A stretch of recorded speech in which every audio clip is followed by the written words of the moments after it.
Bismillahirrahmanirrahim. Assalamualaikum warahmatullahi wabarakatuh. Perkenalkan, nama saya Syarifah Mudaim. Saya adalah guru bahasa Indonesia di SMA Negeri 1 Cisaat, Kabupaten Sukabumi. Sekaligus saya adalah mahasiswa PPG dalam jabatan Program Studi Bahasa Indonesia di Universitas Negeri Padang dengan NIM PPG 2230163. Pada uji kinerja kali ini saya akan melakukan praktik pembelajaran dengan kompetensi dasar 3.5, yaitu mengidentifikasi teks anekdot di SMA Negeri 1 Cisaat pada kelas 10.4. Selamat menyaksikan. Terima kasih. Wassalamualaikum warahmatullahi wabarakatuh. Assalamualaikum warahmatullahi wabarakatuh. Waalaikumsalam warahmatullahi wabarakatuh. Anak-anakku kelas 10.4, bagaimana kabarnya hari ini? Alhamdulillah hari ini. Ketemu kembali bersama Ibu dalam pembelajaran mengidentifikasi teks anekdot. Nah, sebelum kita memulai pembelajaran, kita berdoa bersama dulu ya. Silakan Safia memimpin doa. Sebelum memulai pembelajaran, alangkah baiknya kita berdoa terlebih dahulu. Berdoa mulai.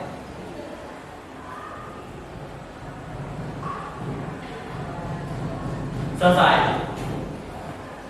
Beri salam. Assalamualaikum warahmatullahi wabarakatuh. Waalaikumsalam warahmatullahi wabarakatuh. Anak-anak semuanya sehat? Alhamdulillah. Udah pada sarapan? Sudah. Ibu cek kehadiran siswa dulu ya. Ya.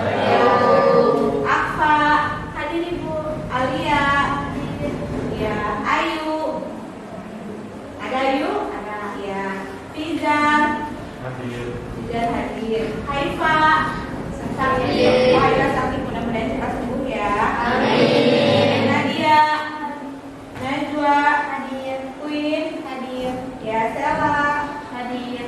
Rika, hadir. Dara, hadir. Ya, alhamdulillah semuanya sebagian besar hadir ya. Ya. Anak-anak sudah siap mengikuti pembelajaran? Siap. Nah, perlengkapan belajar siswa hari ini adalah yang pertama buku tulis.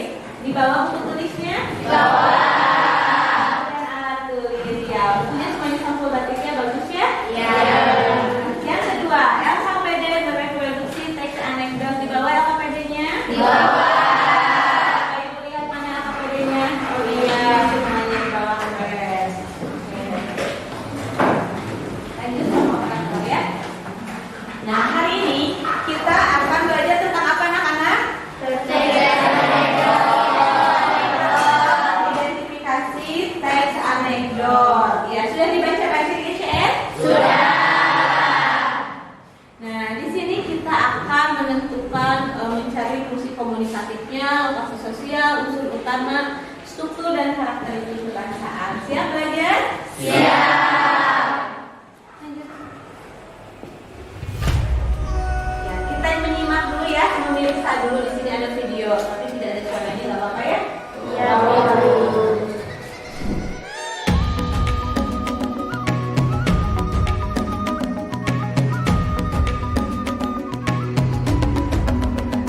Bangun dan bukalah matamu, saatnya meraih mimpimu. Arahkan pandangan ke depan, Tuhan kan menuntunmu.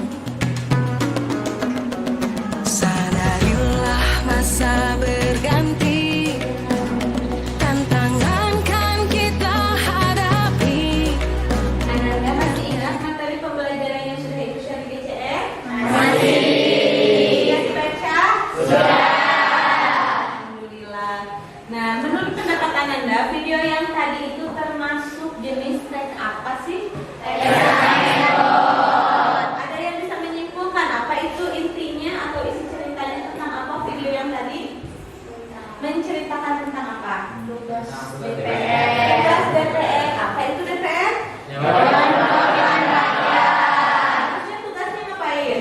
menjadi wakil rakyat. Tapi Bukan kebanyakan korupsi uang. Iya, dalam cerita anekdot tadi DPR itu mengambil uang rakyat. Mengambil uang rakyat.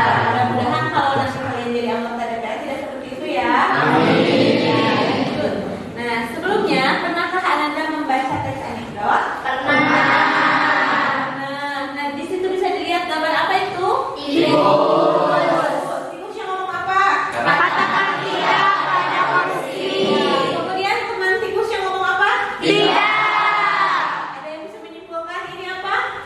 Ini adalah Ceritanya bagaimana nih si tikus yang ngomong katakan tidak pada korupsi, kata si koruptor itu. Terus temannya ngomong Tidak. Jadi intinya apa tuh? Hanya bisa Ngomong ngobrol ya. Kalau sekarang ngomong doang. Seperti iklan apa? Ya, bisa ngomong Jepang? Itu ya, itu mirip-mirip seperti itu. Nah, hari ini kita akan mempelajari tentang mengidentifikasi teks anekdot. Nah, Ananda, apakah materi yang sudah Ibu bagikan sudah Ananda pahami? Sudah. Terima kasih. Ya, lanjut.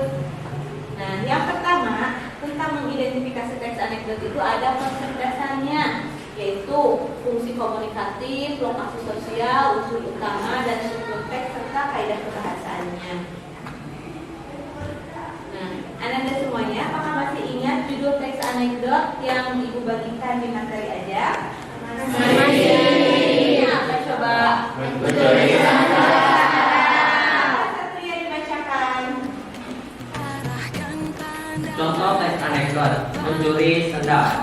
Pada suatu pagi, Aan pergi sarapan nasi uduk ke warung makan pinggir jalan milik Bu Rahma. Ia telah menyelesaikan rutinitas tersebut. Aan bergegas pulang.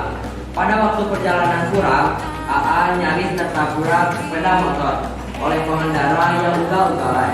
Dikarenakan berusaha menghindar untuk tidak terserempet, maka sendal Aan pun putus. Lalu Aan pulang ke rumah tanpa memakai sendal. Tapi lama-kelamaan kaki Aan sakit. Ia pun memutuskan untuk pergi ke warung dan membeli sendal. Namun sialnya uangnya tak cukup. Karena uangnya tak cukup, Aan pun berniat untuk mengambil sendal di masjid yang banyak berserakan. Ia berencana untuk mengambil satu sendal terbaik dari masjid tersebut. Sambil duduk di teras masjid, ia memperhatikan para sendal jamaah yang berdatangan. Ketika para jamaah sibuk beribadah, maka segera ia ambil sendalnya. cerdas berkarakter itu kita berjuang dan harus berani kita terus torehkan Kira-kira nih dari teks yang Ibu berikan itu Aan mencuri sendal, siapa tokohnya tadi?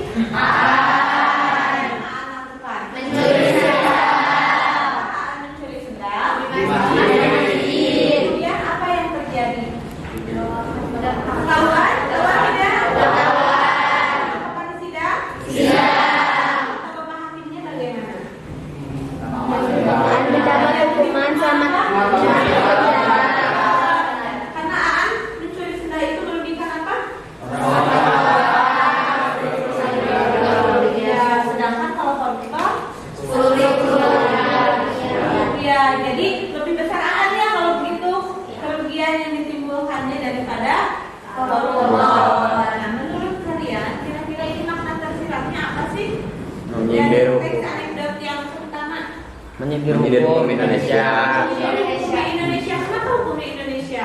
Tumpul ke atas, tajam ke bawah. Tumpul ke atas, tajam ke Bawah. Artinya apa itu tumpul ke atas?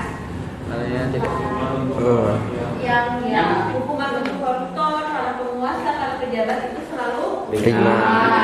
Sedangkan kalau misalnya rakyat jelata yang memiliki kasus pasti berat. Ya, mudah-mudahan kedepannya negara kita hukumnya bisa adil ya. Ya. Nah, setelah Anda mencermati contoh teks anekdot tersebut, apa kesulitan Anda dalam mengidentifikasi teks anekdot? Siapa yang masih merasa kesulitan? Ya, kenapa Anissa? sulit untuk mencari makna tersirat. Iya, Anissa masih kesulitan mencari makna tersirat. Ada lagi yang kesulitan? Kesulitan apa? Tidak, kesulitan apa?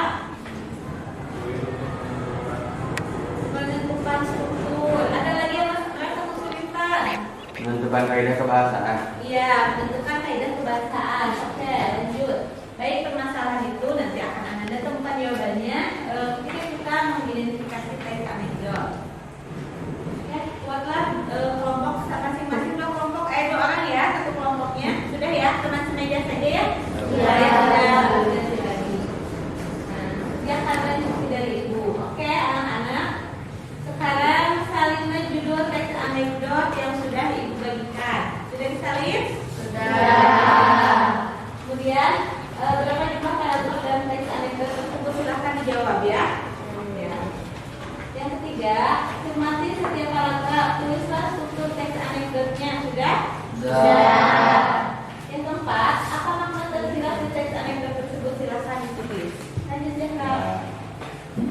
Nah, oke. Hasilnya sudah bisa kalian baca ya? Sudah ada hasilnya? Sudah. Itu ada di dalam BCR.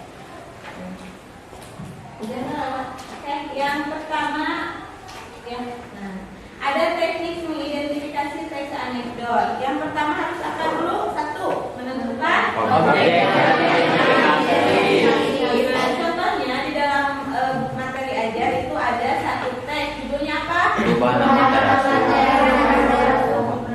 Iya, Tuhan amat terasu. Berapa tahun lagi kan kami makmur dan sejahtera. Kalau Tuhan amat terasu itu latarnya di mana kira-kira?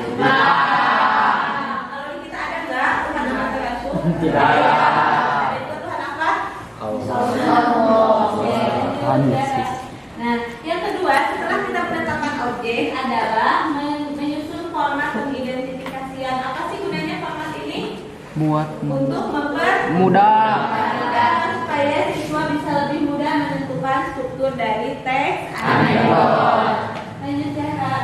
Nah, ini adalah contoh pengisian formatnya. Setelah yang tadi dari teks Tuhan amat terasu lalu dimasukkan paragraf per 1 misalnya.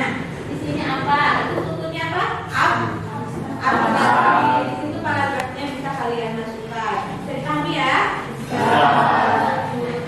Nah, penafsiran hasil pengisian format pengidentifikasi teks anekdot. Kita tadi yang baca? Saya Bu. Oke, sip. Silakan baca. Penafsiran hasil pengisian format mengidentifikasi teks anekdot. Dapat Anda pahami dari pengisian tabel identifikasi teks anekdot yang berjudul Tuhan amat terasu. Berapa tahun lagi rakyat kami makmur dan sejahtera. Teganya kau ajukan pertanyaan seperti itu. Makna tersirat yang disampaikan adalah kritik sosial bahwa suatu negara masih jauh dari kemakmuran, namun memiliki pemimpin yang tidak peduli pada kemakmuran negaranya. Alasan teks Tuhan amat terasu, berapa tahun lagi rakyat kami makmur dan sejahtera, termasuk teks anekdot karena selain mengandung humor, ada juga sindiran dan kritikan yang disampaikan. Kritik sosial yang sudah disampaikan penulis melalui teks anekdot. Kritik sosial itu dapat dirumuskan dalam 9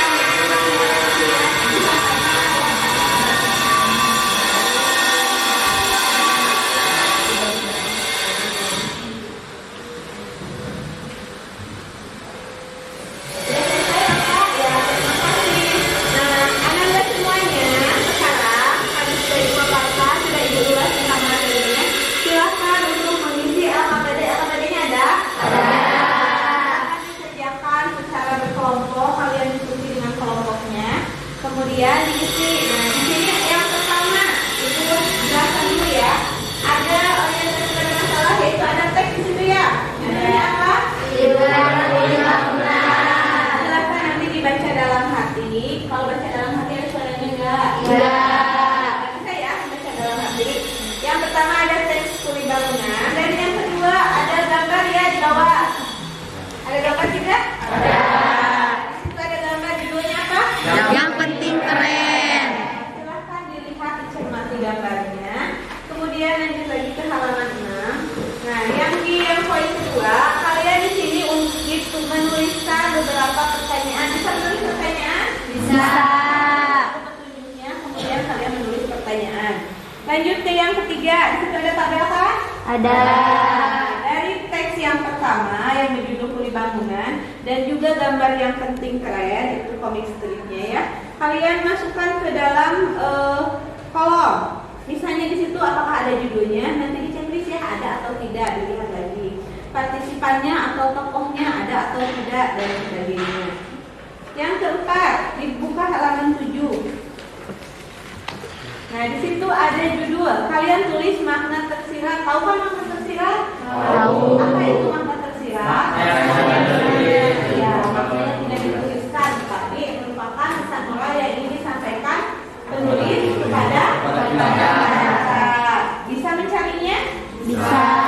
Kalian dapatkan setelah kalian membaca teks berjudul Tulis Bangunan. Nah, yang kedua, makna tersiratnya dari gambar yang foto selfie itu dituliskan di sini ya.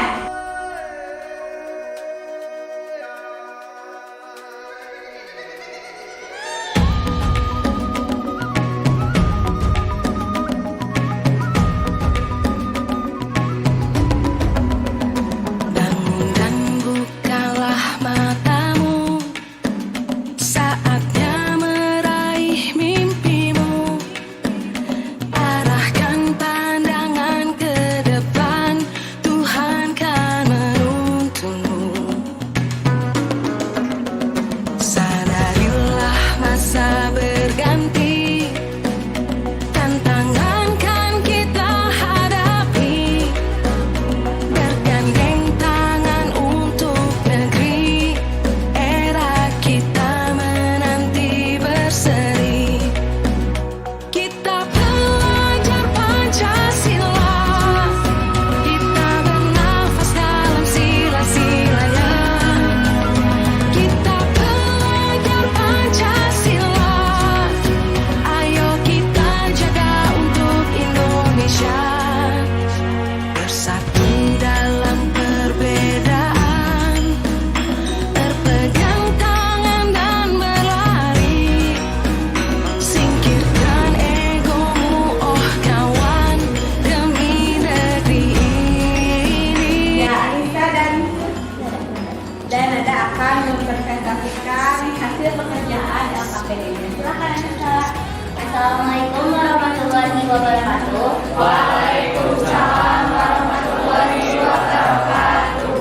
Kami perwakilan dari kelompok 1 akan menjelaskan tentang makna tersirat dari judul liburan kuli bangunan dan makna tersirat tentang judul yang paling keren. Liburan kuli bangunannya dikasih dulu Anissa ya.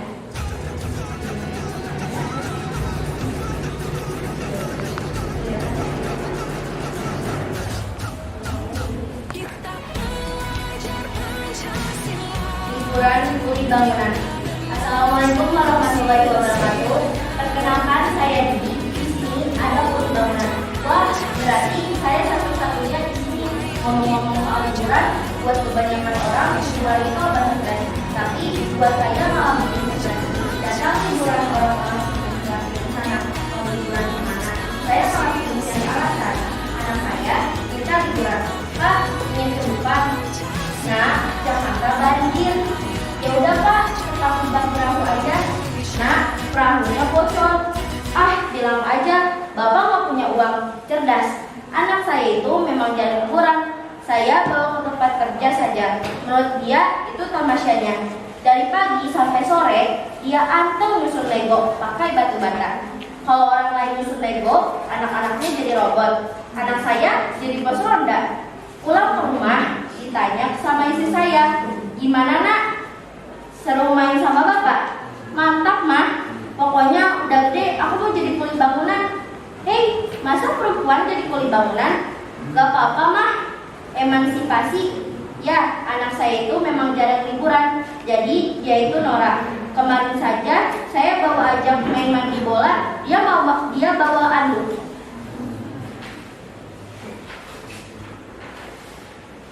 Lanjut, istri saya langsung ngomong, nak, mandi bola gak usah bawa handuk, kan udah disediain. Tapi bukan cuma anak saya juga jarang liburan. Satu-satunya liburan saya ya di acara ini. Buat saya kompetisi ini liburan. Gimana enggak coba? Saya datang pergi ke Jakarta, tidur di hotel, kasurnya empuk. Kalau saya tidur langsung terbayang hal indah.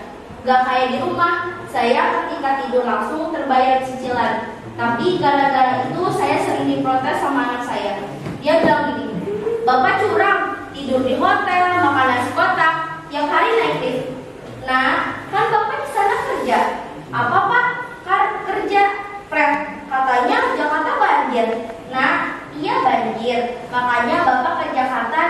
orang. Anak saya itu sering protes karena dia itu ingin banget di Jakarta, ingin tahu depan. Kalau orang lain, anak yang lain ingin tahu depan dibawa ke depan. Anak saya ingin tahu depan dibawa ke warnet.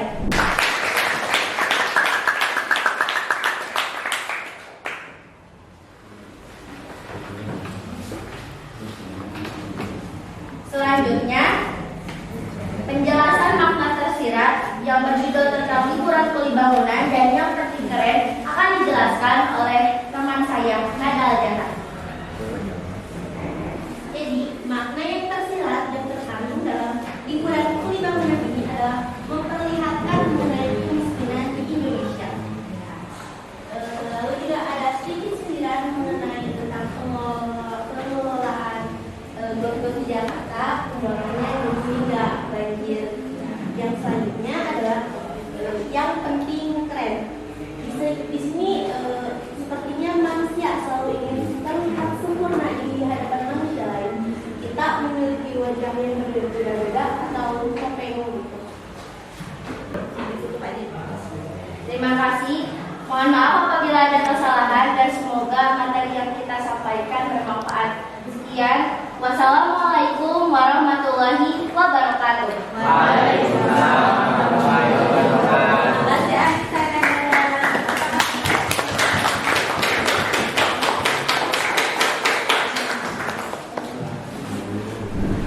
Kami perwakilan kelompok 2 akan menjawab soal tulisan jawaban Anda dalam kolom ini. Pertanyaan yang pertama, fungsi komunikatif teks anekdot adalah digunakan penulis untuk menyampaikan kritik, tetapi tidak dengan cara kasar dan menyakiti.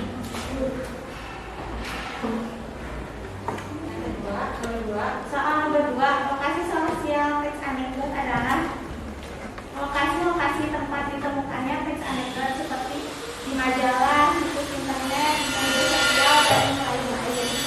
Soal ketiga, itu utama teks anekdot adalah berupa opini atau pendapat penulisnya.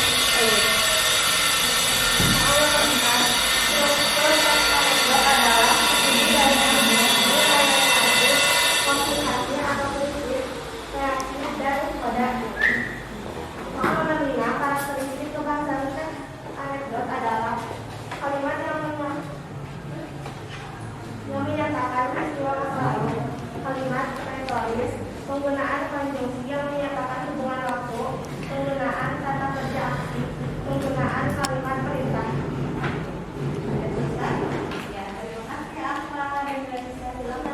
Terima kasih. Wassalamualaikum warahmatullahi wabarakatuh.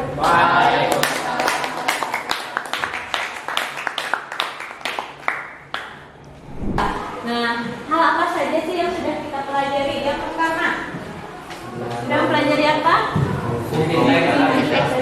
Iya, yang sudah mempelajari tentang apa? Lokasi, fungsi komunikatif teks anekdot. Itu apa fungsi komunikatifnya? Menyampaikan